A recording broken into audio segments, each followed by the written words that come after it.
ارتباط مؤثر فرقی نمیکنه که تو اون بازه زمانی چند دقیقه باشه یا چند ساعت باشه، مهم تداومشه. سعی میکنید بهترین رفتار رو انجام بدید، بهترین برخورد رو بگیرید، این بازخورد مثبت بینتون رد و بدل بشه. بعد از گذر زمانی، حالا فرقی نداره 1 سال باشه، 1 ماه باشه یا 1 روز باشه، اون برگشت ارتباط است که مهمه. کمتر کسی به این مورد توجه میکنه، همه به همون زمان حال دقت میکنن، به سود مالی لحظه برسن، به ارتباطات لحظه‌ای برسن و تمام.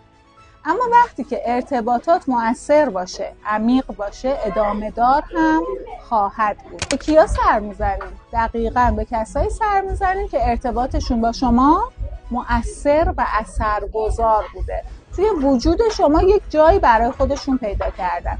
معنی ارتباط مؤثر دقیقاً همینه.